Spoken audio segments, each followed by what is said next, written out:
Hey guys, and welcome back to another episode for the Suited Shootist. As promised, I'm giving you kind of my review of the seminar that I did last week, and I will be giving you the download of everything that happened. Just to kind of get it out right up front, when I put last week's video out, I had established a goal of mine that I wanted to be able to focus on, and I was not able to achieve that, unfortunately. Although not for the reasons that you might think, and I will touch on that here in a moment. But I want to make sure that I give the full class its due attention.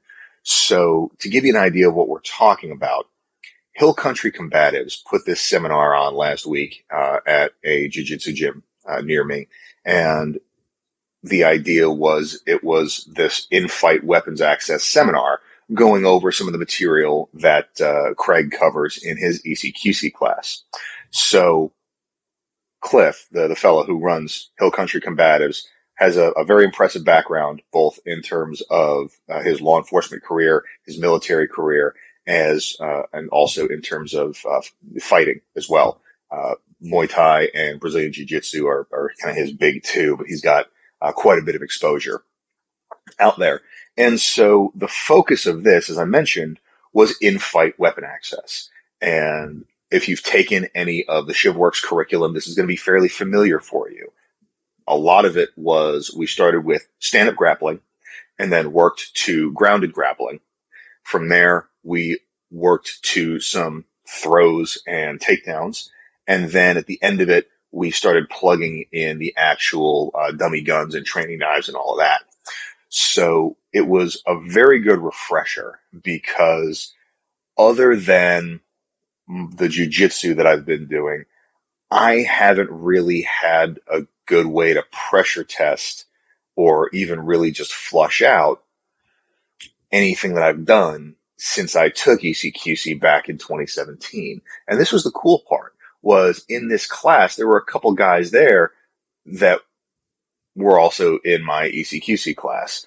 So we were able to kind of see where the other people had come up since then.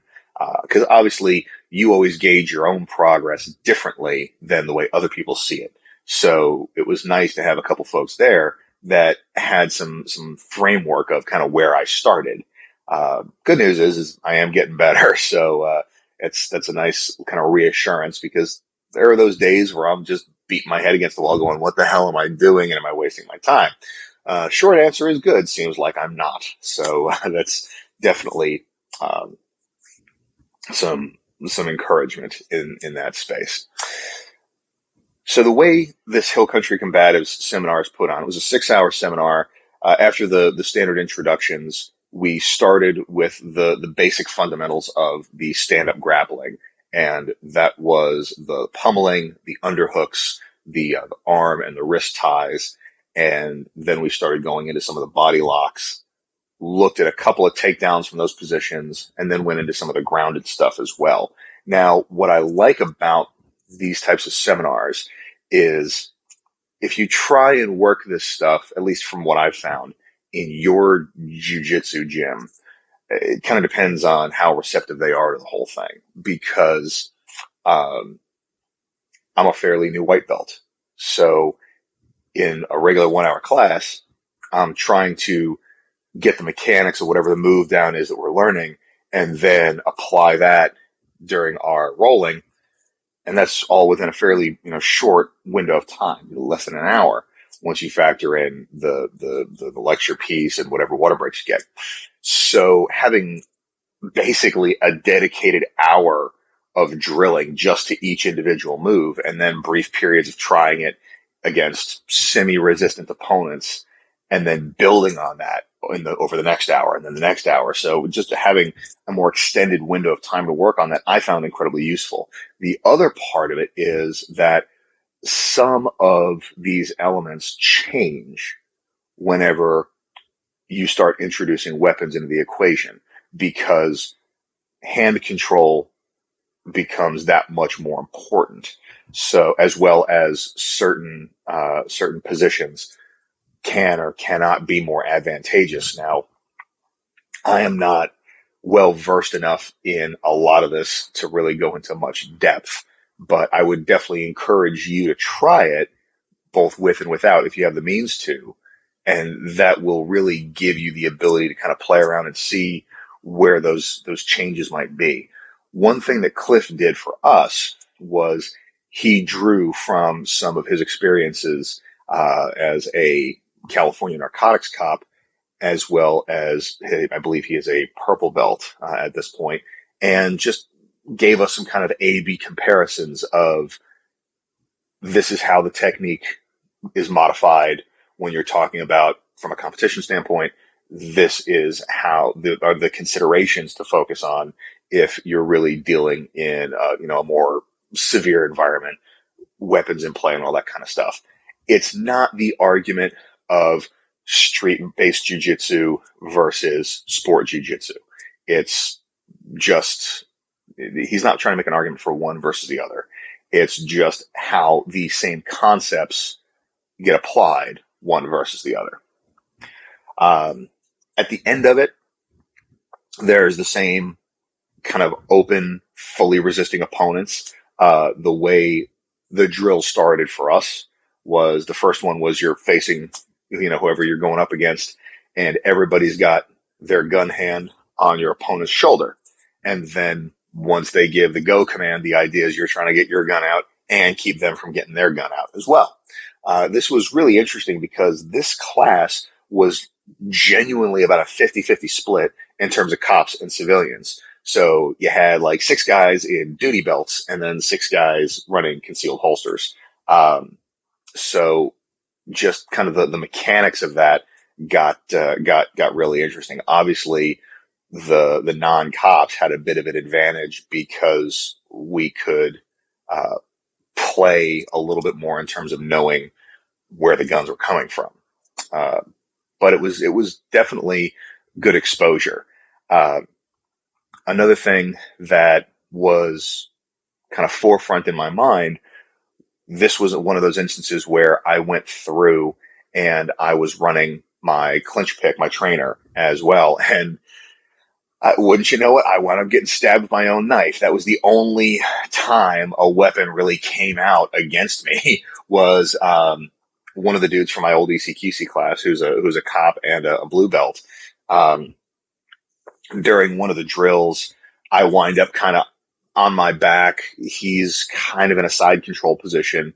I've got him wrapped up to the point where I'm able to keep him from getting his gun out, but my shirt rides up and he sees that thing and just pulls it out and starts going to work on me with his offhand. So I know that I've talked before about those circumstances being something that gives me pause about carrying a knife. I'm not going to say that this completely takes it off my belt at this point, but it definitely highlighted where the vulnerability is. So that was kind of the high level of everything. And as I've described, you might guess the reason why I wasn't able to achieve my goal was because there was zero managing unknown contacts involved in this at all. I should have paid much closer attention to the actual course description because it was literally called in-fight weapon access. So had that been the case, I probably could have set a more appropriate, more realistic goal for the seminar. But here we are. I put it out there, so I'm clearly not afraid to look foolish on camera. That being said, my takeaways from this are, number one, even for as much work as I feel that I have to go in terms of grappling, this was definitely good validation for me because I felt in a lot more control than I did when I was at ECQC, not knowing a damn thing about jiu-jitsu. There's definitely still a lot of work that I have to go, both in terms of my ability and also, honestly, just in terms of my own cardiovascular health, because I was gassed after a couple of those rolls. And so definitely something that I need to work on there. But the fact that I was able to go up against a blue belt, and a cop. So this guy has a lot more experience and a lot more skill in managing resisting people. And I was pretty much able to hold my own. I'm taking that as a win. So, not being able to sit on my laurels by any stretch of the imagination, still got plenty of work to do, but definitely something that kind of I'm able to hang on to as proof and encouragement. As you'd expect, Hill Country Combatives works mostly in kind of centralish Texas. I think he's based out of Kerrville, comes to Houston sometimes, and all of their stuff is up on the training calendar. I'm going to put a link down below to their homepage so you can check them out. But I would very strongly recommend it. Cliff is a solid guy, and I like the way he articulates things. He doesn't. He's not one of those like hardcore sheepdoggy types by any stretch of the imagination, and he still is able to make the information digestible, because we had folks in the class that had not gone through Craig's curriculum. They were unfamiliar with any of that, and they were still able to keep up with it, not having seen the course material before. So it's kind of my high level on this. So kind of in the spirit of my typical AARs, the top three things that were covered in the class were going to be standing grappling positions, grounded grappling positions, and takedowns. I'm putting a fourth one in there because every time we talk about this, there's always a timing aspect of the weapons access. The three biggest things that I took away from the class were, number one, the takedowns. That's something that I've always had the biggest issue with in terms of my jiu-jitsu, is actually the getting them to the ground part, taking them to the ground purposefully. So the takedowns that were discussed were very useful in that regard. The second one was reinforcing the need of proper timing, meaning that if you are going to go and access a weapon and bring it into play, you need to make sure that your opponent's arms, specifically the one closest to your weapon, is appropriately occupied first and controlled, because otherwise they're just going to stuff your draw. The third biggest takeaway that I got was, while I'm admittedly out of shape, I'm not as out of shape as I thought. Because, there were a few of those rounds where I was breathing very heavily, but I never felt as helpless or as floundery as I did when I took Craig's class.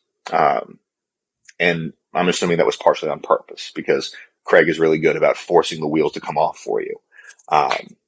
So that's kind of that piece of it. And then finally, the three things that I'm going to do differently. I don't know that I'm going to do anything differently with this, because this was a lot of reinforcement, but I'm definitely going to continue working on my jits, continue working on my cardio, and still just playing around with the idea of carrying knives. I know a lot of folks that are for it. I know a lot of folks that are against it. I'm still weighing those options. Right now, I'm slowly creeping back into the in favor of camp, but that's kind of where we're at right now. So hope you found it useful. Hope you kind of got a little bit of a laugh out of my minor embarrassment. And again, really appreciate all the support. If you haven't already, go ahead and subscribe. Like us on Instagram and Facebook. We're doing a little bit of a giveaway. And if you check out the Instagram page, I've got a list of everything that is involved in that. So appreciate everybody watching. Hope you have a good week, and I'll catch you all next time. Take care.